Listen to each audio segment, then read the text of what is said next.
నమస్తే సార్. ప్రస్తుతం తెలంగాణ రాజకీయాల్లో 3 అంశాలు హాట్గా మారాయి. ఒకటి రుణమాఫీ, ఇంకొకటి రాజీవ్ గాంధీ విగ్రహం ఏర్పాటు, ఇంకొకటి హైడ్రా కూల్చివేత. ఫస్ట్ రుణమాఫీతో స్టార్ట్ అయింది. రుణమాఫీ పూర్తి అయిపోయింది, ఇచ్చిన గడువులోపు మేము పూర్తి చేశాం అని సీఎం రేవంత్ రెడ్డి ప్రకటించేశారు. కానీ బీఆర్ఎస్ నేతలు మాత్రం రైతులకు మోసం చేశారు, ఇచ్చిన మాట ప్రకారం పూర్తిగా రుణమాఫీ చేయలేదు, పై చేసి మొత్తం చేశామని బడాయి చెప్పుకుంటున్నారు అని విమర్శలు చేస్తున్నారు. దీనిపై మీ విశ్లేషణ? ఇప్పుడు మనం వాస్తవాలు మాట్లాడుకుంటే బాగుంటుందని నా ఉద్దేశం. ముఖ్యమంత్రి గారు రాహుల్ గాంధీ గారికి ఒక లేఖ రాశారు. ఎక్స్లో మనందరం చూసాం. 31,000 కోట్ల రూపాయలు మేము ఆల్రెడీ తెలంగాణ రైతాంగాన్ని రుణవిముక్తులను చేశాము 31,000 కోట్ల మేరకు అని చెప్పి వాళ్ళు లెటర్ రాశారు. వైరా సభలో పోయి కూడా అదే మాట చెప్పారు. ఏకకాలంలో 3 విడతలుగా వితిన్ షార్ట్ నోటీస్ 31,000 కోట్ల రూపాయలు మేము. కానీ ఈ 2-3 రోజుల నుంచి మీరు ఉత్తమ్ కుమార్ రెడ్డి గారి ప్రెస్ మీట్ చూశారు, తుమ్మల నాగేశ్వరరావు గారి ప్రెస్ మీట్ చూశారు. నిన్న స్టేట్ లెవెల్ బ్యాంకర్స్ కమిటీ మీటింగ్లో బట్టి విక్రమార్క గారి యొక్క మాటలు కూడా మీరు చూశారు. 17,933 కోట్ల రూపాయలు ఇప్పటికి మేము బ్యాంకులకు జమ చేసినాము అనే విషయాన్ని వీళ్ళందరూ చెప్పారు. నిన్న బట్టి విక్రమార్క గారు అయితే 700 కోట్ల రూపాయలే జమ అయినాయని చెప్పారు. బ్యాంకర్ల ఉద్దేశించి మాట్లాడారు. ఇప్పుడు దీంట్లో ఏది నిజము? అందుకే మేము చెప్పేది ఏంటంటే 31,000 కోట్ల రూపాయలు అయింది ఇప్పటి వరకు అనేది అవాస్తవం. వాళ్ళు సంకల్పించి ఉండొచ్చు, 31,000 కోట్ల రూపాయలు అనే ఒక సంఖ్య తీసుకొని ఉండొచ్చు. కానీ వాళ్ళు బ్యాంకులకు జమ చేసినామని చెప్తున్నది 17,933 కోట్లు.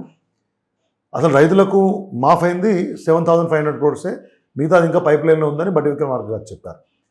ఎందుకు ఈ రకమైనటువంటి కన్ఫ్యూజన్ అనే విషయాన్ని ముఖ్యమంత్రి చెప్పాలి. దీంట్లో సమయం ఉంది అనుకున్నప్పుడు ఈ నెంబర్లు చెప్పి ప్రజల్ని తప్పుదోవ పట్టించడం అనేది సరైన పద్ధతి కాదు కదా. ప్రతిపక్ష పార్టీగా మా పనేముంటుంది? ప్రభుత్వం చేసే తప్పులను ఎత్తి చూపించడం.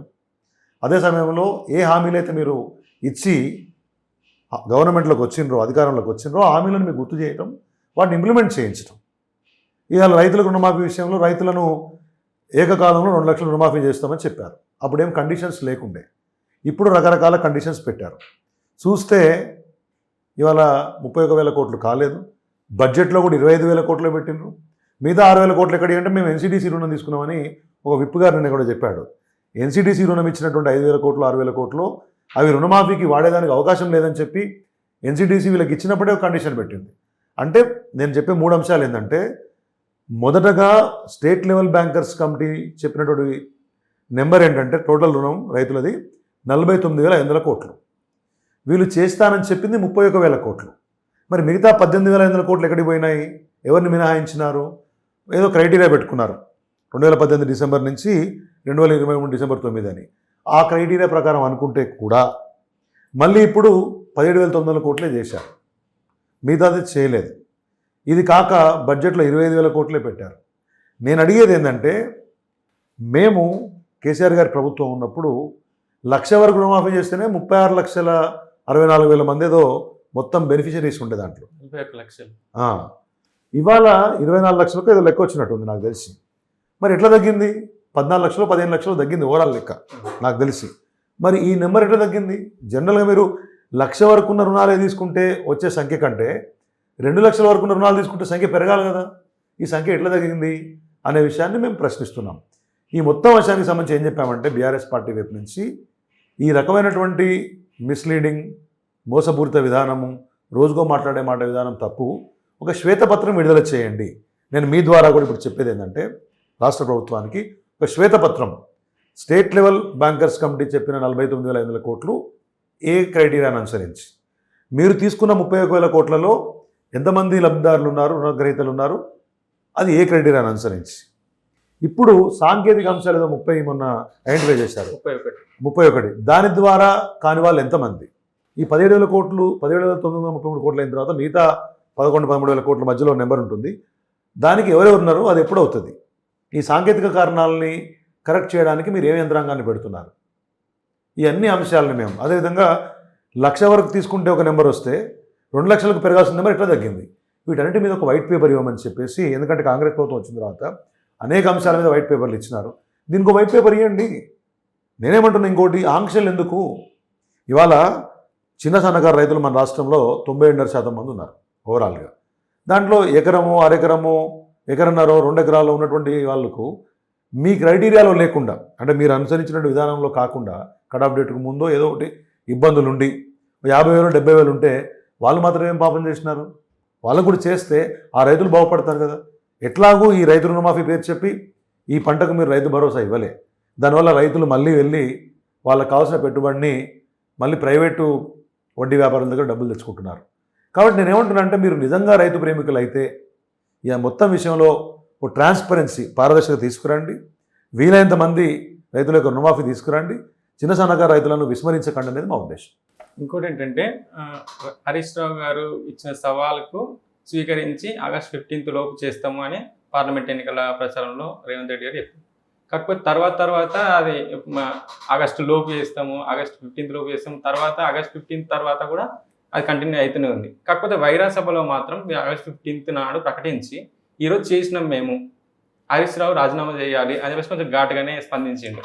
ఇప్పుడు ముఖ్యమంత్రి గారి నోటికి హద్దు అదుపు లేకుండా పోయింది.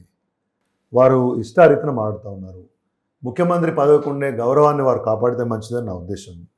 నోటికొచ్చిన భాష మాట్లాడితే ప్రజల్లో మీరే పలచన అవుతారు, మాకు వచ్చేది ఏం లేదు. హరీష్ రావు గారు ఏం చెప్పారు? మీరన్న ఆగస్టు 15 లోపల రుణమాఫీతో పాటు మీరు ఇచ్చినటువంటి 6 గ్యారంటీలలో ఉన్న 13 హామీలను కంప్లీట్ చేస్తే నేను రాజీనామా చేస్తానని స్పీకర్ ఫార్మాట్లో మీ మీడియా కూడా విడుదల చేసినారు. మొన్న ఆగస్టు 15 తర్వాత కూడా అదే విషయం మళ్ళీ చెప్పారు ప్రెస్ మార్గంగా. మీరన్న 31,000 కోట్ల రూపాయలు రుణ విముక్తులైనారు అని మీరు చెప్పింది మీ మంత్రులు 17,933 కోట్లు అయింది, ఇంకా పెండింగ్ ఉందని చెప్తున్నారు. సాంకేతికంగా కావచ్చు, స్వాభావికంగా కావచ్చు, సహజంగా కావచ్చు, డబ్బులు బ్యాంకులకు ముట్టకపోతే రుణమాఫీ అయినట్టా కానట్టా? మరి ఇప్పుడు ఎవరు రాజీనామా చేయాలి? ఏదున్నా కానీ రాజకీయాలలో ఈ ఏట్లో దుంకి చావండి, లేకపోతే ఇంకేదైనా చేసుకోండి, ఈ రకమైన భాష మాట్లాడడం అనేది మంచిది కాదు. మనం పక్క రాష్ట్రంలో మనం చూసాం.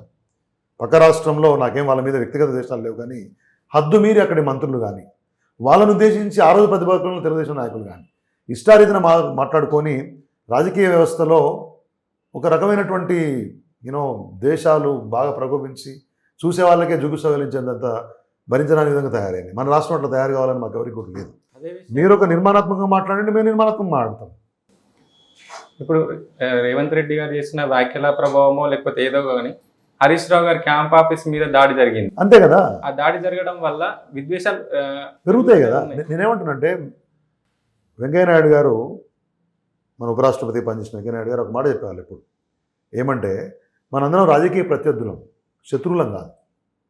మీరు ఒక రాజకీయ పార్టీ పనిచేస్తారు, నేను ఒక రాజకీయ పార్టీ పనిచేస్తాను. మీరు నేను ఎవరైనా సరే పబ్లిక్లోకే పోతాం కదా. ఒక ఇష్యూ బేస్డ్ ఫైట్ చేద్దాం. రుణమాఫీ చేస్తానని హామీ ఇచ్చారు, చేయలేదు. పూర్తిగా ఎందుకు చేయలేదు మేము ప్రశ్నిస్తున్నాము. మీ సమాధానం చెప్పండి, అంతేగాని దూకి చావండి ఇట్లాంటి మాటలు మాట్లాడటము ఇది ముఖ్యమంత్రి స్థాయిలో ఉన్న వ్యక్తికి శోభనివ్వదు. వారే కాదు, ఎవరైనా irrespective of the political parties concern ఈ భాషా ప్రయోగము, మితిమీరి మాట్లాడడము, వ్యక్తులను టార్గెట్ చేయడము, నేమ్ కాలింగ్ చేయడము, కుటుంబ సభ్యుల వరకు కూడా వెళ్ళి తిట్టే ప్రయత్నం చేయడము, వ్యక్తిగత అవసరాల మీదకి రావడం, ఇది మంచి కల్చర్ కాదు. నేను ఒక 14 సంవత్సరాల రాజకీయాలలో ఉన్నా, కార్పొరేషన్ చైర్మన్గా పనిచేసిన, సుదీర్ఘకాలం అధికార ప్రతినిధి, అనేక మీడియా ఇంటర్వ్యూలు అటెండ్ చేసినాను. కానీ ఈ రకమైనటువంటి భాషా ప్రయోగం అనేది ఎవరికి కూడా శోభనివ్వదు. రాజకీయ నాయకులు అంటే సమాజంలో మిగతా వాళ్ళకు మరింత చిన్న చూపు వచ్చే విధంగా ఈ మాటలు ఉంటాయి తప్పితే అంటే గౌరవప్రదంగా మాట్లాడుకుందాం. విషయాన్ని సూటిగా నేరుగా చెప్పాలనుకున్న విషయాన్ని కఠినంగా చెప్పడానికి మంచి భాషా ప్రయోగంతో 100 ఉన్నాయి. కానీ ఈ రకంగా మీరు చెయ్యని పనికే మీరు ఇట్లా తిడితే అవతల వాళ్ళు అట్లే స్పందిస్తారు కదండి. ఇప్పుడు ఎట్లా సోషల్ మీడియా ఉండనే ఉంది, అదుపు లేకుండా దాంట్లో కూడా నడుస్తున్నాయి. దీన్ని ఇంకా మనం ఖరాబ్ చేసుకుంటే మంచిది కాదు. ఇష్యూ బేస్డ్గా మంచి భాషలో మాట్లాడుకుందాం. మీరు గౌరవం ఉండండి, మేము గౌరవం. రుణమాఫీ మీద బీఆర్ఎస్ నెక్స్ట్ స్టెప్ ఏంటి అంటే రైతులకు ఒక ఆందోళన, రైతులకే కాదు ప్రజల్లో కూడా ఒక ఆందోళన నెలకొంది. కొందరు కాంగ్రెస్ వాళ్ళేమో అయింది అంటున్నారు, బీఆర్ఎస్ వాళ్ళేమో కాలేదంటున్నారు. ఎంతమందికి అయింది ఎంతమంది కాలేదు అనేది క్లారిటీ ఎవరికి రాలేదు. మరి మీ బీఆర్ఎస్ స్టెప్ ఏంటి? మేము రైతుల కోసం, కేసీఆర్ గారు రైతు ప్రేమికుడు, వారు ప్రభుత్వం స్వీకరించిన తర్వాత రైతు బంధు, రైతు బీమా, 24 గంటల కరెంటు, ఫ్రీ కరెంటు, ఇట్లా అనేక రకాల కార్యక్రమాలు రైతుల కోసం చేపట్టారు. రైతు వేదికలు కట్టారు, కల్లాలు ఏర్పాటు చేశారు. ఐకేపీ కేంద్రాల ద్వారా వారి పంట కళ్ళం దగ్గరనే మనం మొత్తంగా కూడా పంట కొని డబ్బులు ఇచ్చినాము. అనేకమైనటువంటి గోడౌన్స్ కొత్తగా కట్టి వేర్ హౌసింగ్ కెపాసిటీ పెంచాము. ఒక రకంగా రైతులకు ఒక పండగలాగా తయారు చేసినాం పోయిన 10 సంవత్సరాలు. కాబట్టి రైతుల యొక్క సంక్షేమం కోసం, అభివృద్ధి కోసం బీఆర్ఎస్ పార్టీ కొట్లాడుతూ ఉంటుంది. ఈ ప్రభుత్వం ఇచ్చిన హామీలను నెరవేర్చకపోతే పోరాడదామని ముందే చెప్పినాం, సమయం ఇచ్చాం. ఇప్పటికి దగ్గర దగ్గర 9 నెలలు వస్తూ ఉంది. కాబట్టి రేపు ప్రత్యక్ష కార్యాచరణ రాష్ట్రంలోని అన్ని మండల కేంద్రాల్లో ఆయా నాయకుల యొక్క ఆధ్వర్యంలో రేపు రైతులు అందరినీ కనుక సమీకరించి ఈ రుణమాఫీ విషయంలో కాంగ్రెస్ ప్రభుత్వ వైఖరిని ఖండిస్తూ నిరసనగా రేపు రాష్ట్ర వ్యాప్తంగా ధర్నాలు చేయబోతూ ఉన్నాం. ఈ ప్రభుత్వానికి ఇది ఒక మేలుకొలుపుగా ఉండాలి. ఇప్పటికైనా వాస్తవాలతో బయటికి రండి, ఒక వైట్ పేపర్ ఇవ్వండి. మీరు ఏదైతే ప్రామిస్ చేశారో రైతాంగానికి ఆంక్షలు లేకుండా వాటిని అమలు చేయండి. లేకపోతే రేపు ధర్నాతోటి ఈ పోరాటం ఆగదు. పూర్తి స్థాయిలో రైతులకు న్యాయం జరగాలి. ఇవాళ మీరు చూస్తున్నారు, రైతులు రోడ్డెక్కుతున్నారు. మీరు ఆదిలాబాద్లో రైతులు ఒక ధర్నా చేపడితేనో ఏదో యాత్ర చేపడితే అక్కడ పోలీసులు 5-6 సెక్షన్లు పెట్టి కేసులు పెట్టారు 20 మంది మీద. ఎక్కడెక్కడైతే రైతులు న్యాయం కోసం ముందెళ్ళి మాకు మా రుణమాఫీ చేయండి అంటే పోలీసులు నిర్బంధం చేసే ప్రయత్నం చేస్తున్నారు. ఇవాళ కూడా చూశారు, రాష్ట్రంలో పలు చోట్ల బ్యాంకుల దగ్గరికి పోయి గుంపులుగా పోయి రైతులు మాకెందుకు రైతు రుణమాఫీ కావట్లేదు, కట్ ఆఫ్ డేట్ మీరు చెప్పిన నిబంధనల ప్రకారమే కూడా మా పేర్లు ఎందుకు రావట్లేదు అని చెప్పేసి. ఎందుకంటే అది కట్టకపోతే కొత్త రుణాలు రావు. నిన్న ఎస్ఎల్బీసీలో బట్టి గారు అదే చెప్పారు. నేను బ్యాంకర్లను కూడా విజ్ఞప్తి చేస్తూ ఉన్నాను, ప్రభుత్వ వ్యవహార శైలితో మీరు రైతులను ఇబ్బంది పెట్టడం అనేది మంచి పద్ధతి కాదు. అట్లా బ్యాంకర్లు చేస్తే బ్యాంకుల విషయంలో కూడా మా పార్టీ కఠినంగా ఉండడం కూడా వెనుకకు పోదు, దాంట్లో ఎటువంటి సందేహం లేదు. రైతులకు న్యాయం జరగాలనేది మా ఉద్దేశం. తొలి ప్రయత్నంగా రేపు ధర్నా ద్వారా ప్రభుత్వానికి మా నిరసన చెప్తాం.